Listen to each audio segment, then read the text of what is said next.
કથા 9. પરશુરામનું ગર્ભખંડન.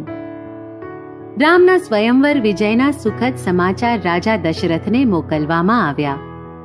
લગ્નનું શુભ મુહૂર્ત જોવડાવીને રાજા દશરથ પોતાની 3 રાણીઓ, પુત્રો ભરત, શત્રુઘ્ન અને અમાત્ય વગેરેની સાથે મિથિલા નગરીમાં આવ્યા. દશરથ રાજાના કુટુંબ સાથે સંબંધ જોડાયો એ જનક રાજાને બહુ ગમ્યું. એમણે અતિશય પ્રસન્નતાથી પોતાની દીકરી ઉર્મિલા અને ભત્રીજીઓ માંડવી અને શ્રુતકીર્તિના લગ્ન અનુક્રમે લક્ષ્મણ, ભરત અને શત્રુઘ્ન સાથે કરવાનો પ્રસ્તાવ દશરથ રાજા સામે મૂક્યો. દશરથે એ પ્રસ્તાવ સહર્ષ સ્વીકાર્યો.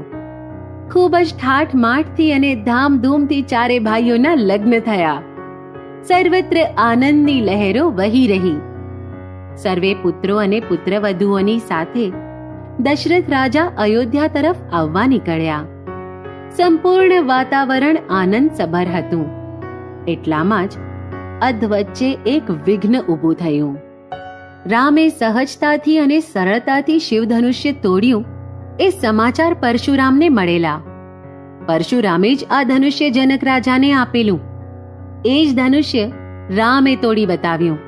અર્થાત રામ પરશુરામ કરતા સવાયા સાબિત થયા. એ બને જ કેમ? પરશુરામનું અંતર ઈર્ષ્યાથી દાઝી રહ્યું હતું. રામના પરાક્રમીપણાની પરીક્ષા લેવા એ મિથિલા તરફ આવી રહ્યા હતા. મનમાં એક જ વાત ઘોળાતી હતી, મારા કરતા વધુ પરાક્રમી કોઈ હોઈ શકે જ નહીં. આ અહંકાર જાણે એમના હૃદયમાં ઠાંસી ઠાંસીને ભર્યો હતો. રામને જોતાં જ પરશુરામ તાડુકી ઉઠ્યા. અલ્યા રામ, કહે છે તે સરળતાથી શિવધનુષ્ય તોડ્યું? મને આ વાત પર વિશ્વાસ નથી. આની પાછળ જાદુ મંત્ર જ કામ કરી ગયા.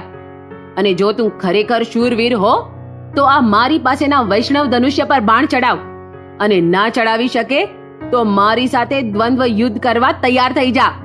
મુનિરાજ, આપ ક્રોધ ના કરો. આપની સાથે લડવાનું કોઈ જ કારણ નથી. હું સત્યવાદી છું અને વળી હજારો લોકોની નજર સામે મેં શિવધનુષ્ય તોડ્યું છે. એ હકીકત છે. મુનિવર્ય, આપ વિશ્વાસ રાખો. આપના ક્રોધને શાંત કરો. આપ મને અતિશય પ્રિય છો. હું તો આપના બાળક જેવો છું. આમ મીઠું મીઠું બોલીને મને ફસાવ નહીં. મારે તારા પરાક્રમીપણાની પરીક્ષા લેવી જ છે. હું તને કોઈ હિસાબે છોડવાનો નથી જ. અને તું સાચો છે તો પછી અચકાય છે શું કામ? લે આ વૈષ્ણવ ધનુષ્ય અને ચડાવ એના પર બાણ. આપનું અપમાન થાય એમ હું બિલકુલ ઈચ્છતો નથી, પણ જ્યારે આપ જ જીદ લઈને બેઠા છો તો મારે ના ઈલાજે પરીક્ષામાં ઉતરવું જ પડશે. આમ કહીને રામે પરશુરામને અને પિતા દશરથને પ્રણામ કરીને સરળતાથી વૈષ્ણવ ધનુષ્ય પર બાણ ચડાવી દીધું. પરશુરામનો ગર્વ ખલાસ થઈ ગયો. અહંકાર ઉતરી ગયો. ઈર્ષા નાશ પામી.